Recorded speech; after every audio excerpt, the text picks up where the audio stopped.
Fuerza Patria se impuso por, vamos a decirlo así, vamos a calificarlo como en el barrio y en términos futboleros, por goleada, por paliza en las elecciones bonaerenses del último domingo.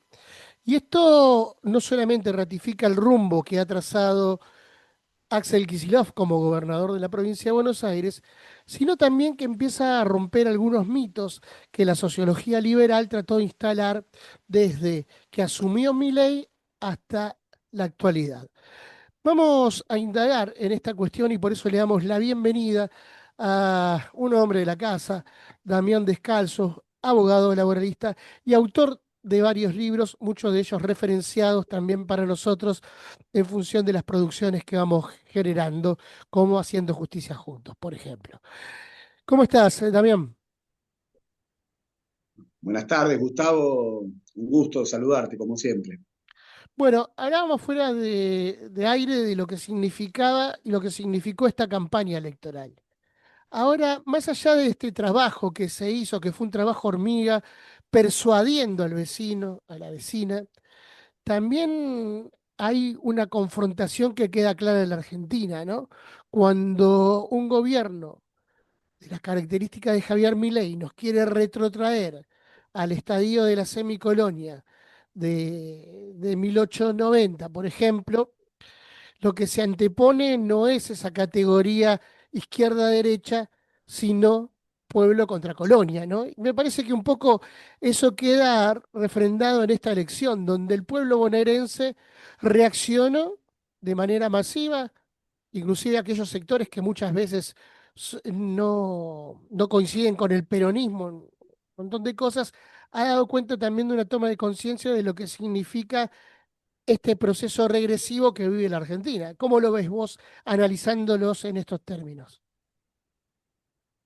Sí, hay que recordar que Milei había sido derrotado también en la provincia de Buenos Aires en las tres elecciones de 2023, por supuesto no con estos márgenes, pero yo creo que ha sido fundamental la tarea del gobernador Kicillof, que desde el inicio de su mandato ha querido contraponer su gestión, especialmente me refiero ahora a su segundo mandato, contraponer una gestión de un liberalismo profundamente desentendido de los asuntos nacionales y de los asuntos del pueblo, con una gestión, la de Kicillof, que a su modo, con las limitaciones que tiene presupuestarias, poder mostrar que es posible tener una alternativa al liberalismo, una defensa de la soberanía nacional, digamos, y ha puesto en eje la producción, el trabajo, la industria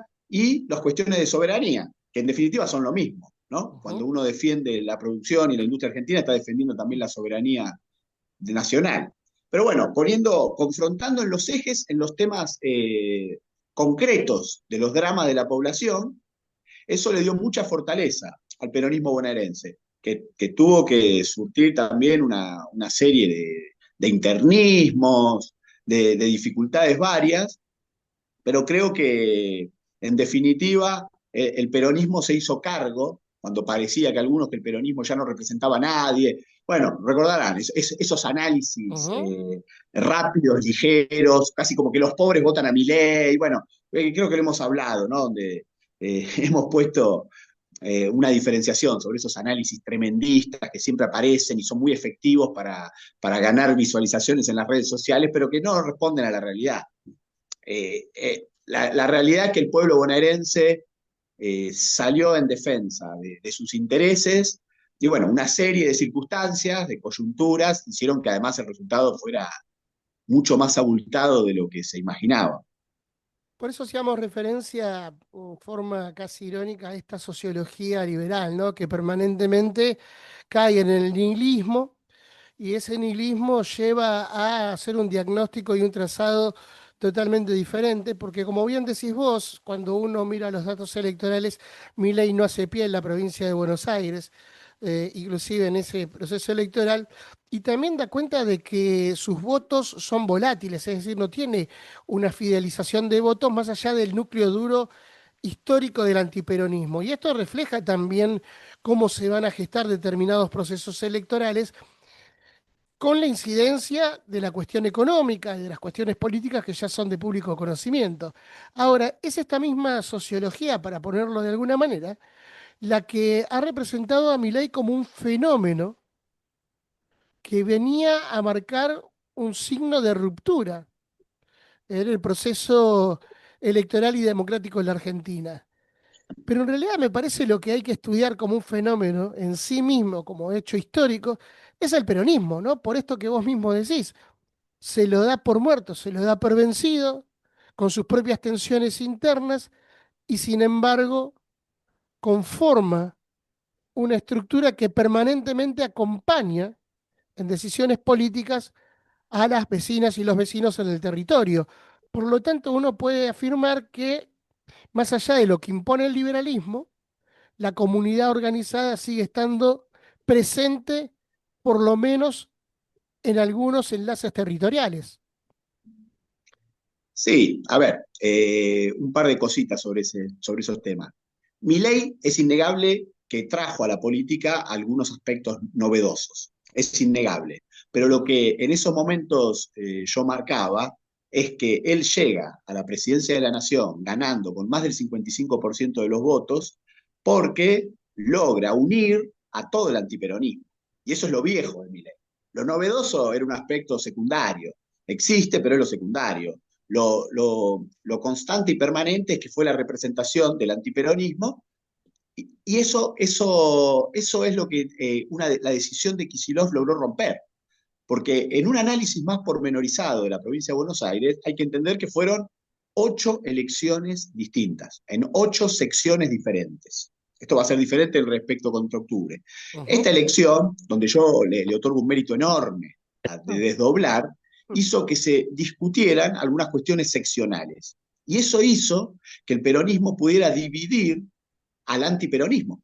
Mientras el peronismo tuvo una gran capacidad para, a pesar de las enormes internas que había, lograr una forma unificada, donde la generosidad del gobernador Kicillof, que pudiendo peticionar muchos más lugares, acotó sus pretensiones de legisladores para que haya efectivamente una lista de unidad, pero digo, decía, el peronismo se unió, mientras que la división seccional permitió que diversos sectores, especialmente de la Unión Cívica Radical o del PRO, estoy pensando o incluso otros sectores, en la segunda sección, en la cuarta, en la séptima, por ejemplo. Hay tres secciones donde el peronismo supuestamente iba a ser derrotado por paliza, en las tres ganó el peronismo.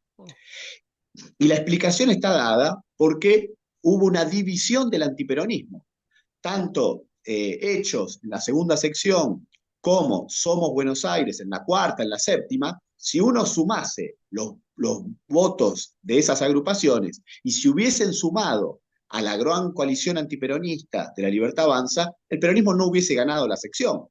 Gana debido a una estrategia electoral finamente pensada y que es hija de un conocimiento profundo de la diversidad que hay en la provincia de Buenos Aires. Esto se le escapa a estos analistas superficiales que muchas veces ligados a estas cuestiones sociológicas o análisis, donde están más repitiendo cosas que ven de papers de universidades de Europa o de Estados Unidos y las quieren trasladar. No, Damián, ¿considerás que a partir de este trabajo que hizo el gobernador Kicillof, y teniendo en cuenta también la interna que hay y que había antes del proceso electoral, hay una reconfiguración también en cuanto a lo que tiene que ver encuadramiento, o crees que eso se va a dar y se va a manifestar a partir de octubre? Porque indefectiblemente el Kicillof de ahora no es el mismo Kicillof del armado de listas, ¿no? yo creo que la reconfiguración viene dándose desde el cierre de lista del 2023, donde a Kicillof claramente le marcaron la cancha, no le dejaron prácticamente tener ninguna participación, me estoy refiriendo al 2023. Y ahí ya empezó a nacer la aspiración de un poder autónomo de Kicillof. Esto, el que no ve esto está negando la realidad. Todo el proceso del desdoblamiento del cual en el peronismo de la provincia de Buenos Aires se habla desde, por lo menos, desde mediados de 2024, incluso te diría antes. Es decir, esta idea de que hay que desdoblar para generar un poder propio que le dé a Kicillof una visibilidad mayor, era una idea que viene ya de hace más de un año. La creación de Movimiento Derecho al Futuro, que fue anunciada formalmente en febrero de este año, pero que ya había tenido actividades previas, ese cambio en la correlación de fuerzas ya existe. Creo que se va a ir profundizando y se puede ir profundizando probablemente después de la elección de octubre con cambios en el gabinete provincial. Ujú.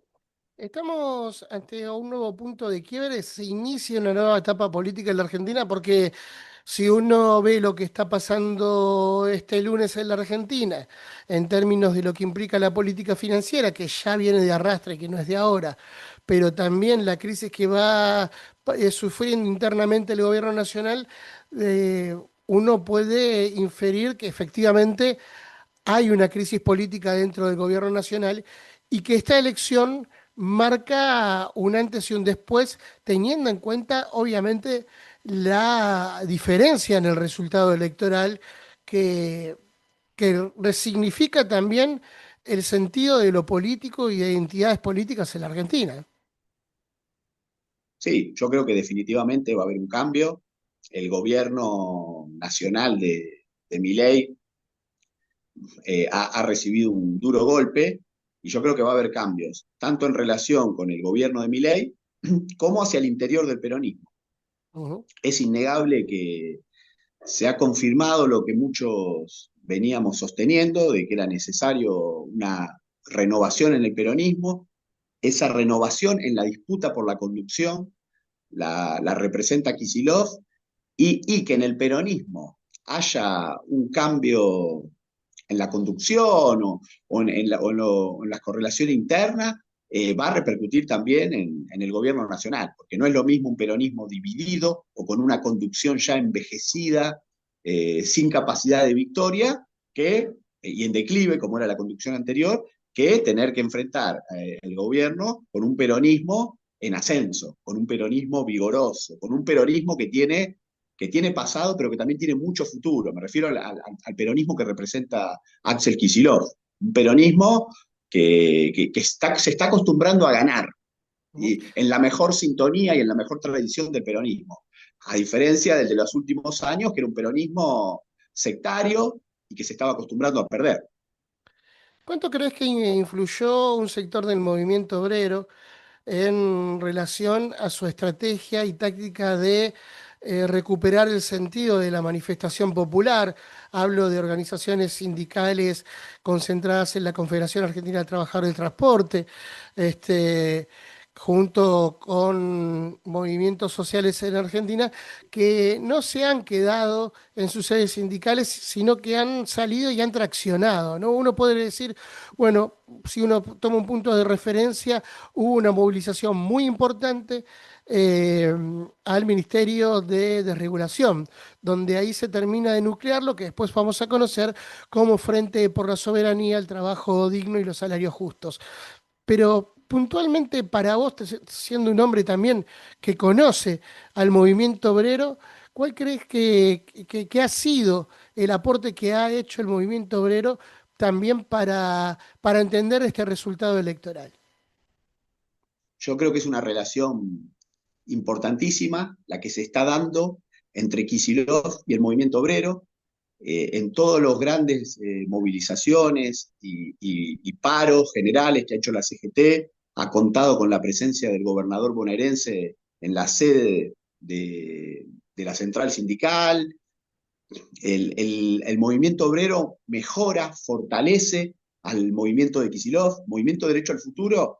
La gran fortaleza que tiene son la mayoría de los intendentes y el movimiento obrero. Es decir, el movimiento obrero potencia al armado de Kicillof y Kicillof tiene una plena confianza en las organizaciones obreras. Sin ir más lejos, si nosotros vemos la lista de octubre, Kicillof en esa especie de poroteo le dicen vas a tener 3 diputados nacionales nada más, termina diciendo, bueno, que Tayana es un buen candidato y lo termina poniendo Kicillof, se lo terminan contando como a él, cuando en realidad no es que sea efectivamente de él, pero sí que le pareció un buen candidato de consenso. Y después, entonces que le dicen, bueno, ahora te quedan 2 diputados. Y él elige poner a, al doctor Hugo Moyano, abogado de sindicatos, y termina poniendo a Hugo Yasky, es decir, es público y notorio que los hombres que Kicillof aporta a la lista de diputados nacionales no son, desde una concepción estricta, propios de él, Ujú, pero sí son un llamado generoso al movimiento obrero. Creo, y lo ha dicho en un acto muy importante que estaba Schmidt, que él, del mismo modo que él ha visto que el movimiento obrero es el que se ha opuesto a las medidas más antinacionales, bueno, que tiene mucho que ver con el transporte, con el asunto marítimo, digamos, los que más se han opuesto han sido el movimiento obrero, también que de ahí tienen que surgir las nuevas propuestas, ¿no? También hay mucha vinculación por lo del canal Magdalena. ujú. Yo creo que Kicillof tiene claro que el movimiento obrero tiene que ocupar un rol importante. El movimiento obrero ha jugado muy bien junto a Kicillof y creo que de esa alianza entre Kicillof y el movimiento obrero puede salir algo muy bueno para la Argentina, porque luego esto lo hemos hablado hace años, es lo que el peronismo necesita. El peronismo necesita fortalecer y profundizar esa línea de mayor participación del movimiento obrero. Damián, ¿crees que se ha malinterpretado la idea de Kicillof de tocar nuevas canciones? Digo porque obviamente ha despertado críticas eso. Nosotros lo hemos hecho también, entendiendo que había que recuperar el sentido doctrinario del peronismo, actualizarlo y plasmarlo después en un programa de gobierno. Eh, Después de que Kicillof dijo Yo, eso, pensó bastante y cuando uno lo escucha hablar, he tenido la suerte de estar una semana antes de este proceso electoral con él, ve que lo que él estaba diciendo iba en el sentido de, bueno, expliquemos cómo se hace para salir de esta situación, con qué y con quién. sí, a ver, yo creo que sí, se ha malinterpretado lo de las nuevas canciones, porque parecía que era una negación de lo anterior. Y no, yo siempre interpreté lo de las nuevas canciones dentro de la doctrina peronista. Perón, cuando crea e inaugura la Escuela Superior Peronista, da su mejor definición de lo que debe ser, lo que se debe hacer con la doctrina. La doctrina tiene principios eternos, o por lo menos principios permanentes, pero Ujú, el resto debe ser actualizado a todo momento. De hecho, él decía Perón, que uno de los objetivos de la Escuela Superior Peronista era mantener al día la doctrina, porque a todo momento nos aparecen nuevas situaciones y tenemos que dar nuevas soluciones. En ese sentido, hay que estar todo el día generando nuevas canciones, nuevas respuestas a nuevos problemas. Eso sí, sin olvidarnos de los grandes principios. claro. Entonces, hay que evitar el extremo de los que creen que la doctrina es algo fijo y eterno. Eso no es el peronismo. El peronismo no cree que la doctrina sea algo fija y eterno. La doctrina se va cambiando. Lo que son eternos son los grandes principios, pero no la doctrina, que son las formas de cómo vos resolvés los problemas que te va planteando las diversas situaciones. Entonces, las nuevas canciones deben ser interpretadas como tener la capacidad de dar respuesta a los nuevos problemas, pero nunca olvidando los grandes principios. Ujú, La soberanía política, la independencia económica, la justicia social, eso no se olvida. Y eso ha quedado claro cuando toda la gestión del gobierno de Kicillof ha defendido los principios de la industria, de la producción, de la defensa de los intereses nacionales. Eso ha estado siempre. Hay quienes han querido tergiversar, hay ahí algunos que hablan como dueños de la doctrina que dicen que Kicillof en realidad lo que le importa es defender los planes sociales. Eso es todo mentira. Esos son fake news de los que se mueven muy bien en las redes sociales, pero son muy malos a la hora de hacer política en serio. Kicillof siempre tuvo claro que las nuevas canciones nunca implicaba para nada abandonar la doctrina peronista, sino la necesidad de que a nuevos problemas hay que darle nuevas situaciones. Porque si ujú. nos quedamos como esos charlatanes que creen que la doctrina es algo fijo, inmovible, que no sé, que se dio en una tabla como si fuese la de Moisés en 1946 y no se movió más, no. Esos no tienen la capacidad porque esos no dialogan con la realidad. Entonces esos quedan hablándose solos y por eso después sacan esos magros e inexistentes resultados electorales. Si vos no hablas con la realidad, el pueblo se va para cualquier lado, se puede ir hasta para Milei. Entonces, lo que hay que hacer es que hay que tener la capacidad y en ese sentido yo creo que Kicillof, por eso representa las nuevas canciones de Kicillof, no debe ser interpretado, repito, como una negación de la doctrina peronista, sino como el cumplimiento más cabal de lo que es la doctrina peronista, que es, respetando los grandes principios, tenemos que estar todo el tiempo ante una situación que van cambiando, tenemos que saber cuál es la nueva respuesta. También para finalizar, tocaste el tema en un momento de tu intervención. ¿Crees que en paralelo en este proceso, mientras ocurre todo lo que está ocurriendo en la Argentina, que no es poco, por cierto, y que no es simple, dentro del peronismo también hay que rediscutir el proceso de transformación de la matriz productiva de la Argentina, teniendo en cuenta hacia dónde va también el mundo en cuestión geopolítica en función de lo que implica el proceso de reindustrialización nacional en torno a una integración conjunta, por ejemplo, y estratégica del transporte? Este, ¿Crees que eso es posible discutirlo en este periodo o se va a dar en un proceso mucho más extenso aún? Yo creo que, volviendo a la respuesta anterior, a ver, Argentina seguramente necesita industrializarse, pero seguramente la industrialización no va a ser la misma Claro. que de 1943. Entonces está claro. Pero lo que sí es permanente es que hay que defender los intereses nacionales, que hay que ver qué se hace con todas las riquezas, donde el transporte juega un rol fundamental. Porque ¿qué hacemos con los minerales de la cordillera de los Andes? ¿Qué hacemos con los hidrocarburos de la Patagonia? ¿Qué hacemos con la llanura pampeana? ¿Qué se va a hacer? ¿Qué se va a hacer con el transporte? ¿O vamos a hacer, el proyecto de Milei es un proyecto de extractivismo, de que vengan los grandes capitales con el RIGI, que vengan los grandes capitales y se lleven todo. Si les conviene, lo van a sacar por el Pacífico, lo van a sacar por donde ellos les convenga. Y nosotros lo que tenemos que hacer es lo que nos convenga a los argentinos. Esto es fundamental. Eso es lo que hay que tener claro. Y yo creo que Kicillof representa en ese sentido una manera de pensar el país donde claramente lo productivo, lo industrial ocupa un rol fundamental y también de qué se hace con esos recursos. ¿Qué vamos a hacer? ¿Que vengan unas multinacionales y se lleven el litio, el oro, el cobre, sin que nada quede en el país, sin importando los intereses de ellos?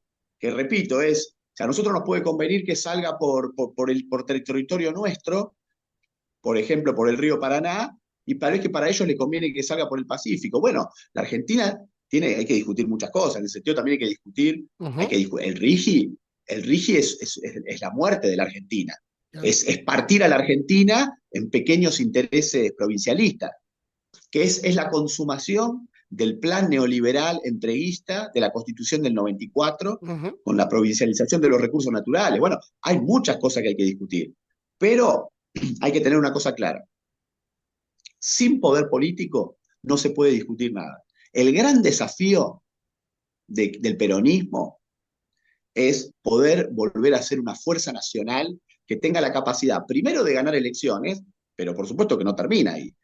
Eso es un medio. El gran desafío es generar un nuevo proyecto nacional que integre todas nuestras riquezas nacionales, todas unidas y concentradas en un mismo proyecto para engrandecer a la Argentina dentro del marco de las naciones sudamericanas. Ese es el gran desafío, donde, ahí volvemos al tema también del transporte y el movimiento obrero, donde los gremios de transporte van a tener que ocupar un rol fundamental por la vocación patriótica que tienen y lo profundamente e íntimamente vinculado que están con los intereses nacionales y el pueblo. Ujú. Damián, como siempre, es un gusto para nosotros poder dialogar con vos. Vamos a seguir, obviamente, como siempre lo hacemos en contacto y para seguir profundizando, obviamente, en estas ideas que hacen al pensamiento nacional. Te mandamos un abrazo grande y será hasta la próxima. Gracias. Abrazo grande, Gustavo. Siempre es un placer para mí charlar contigo.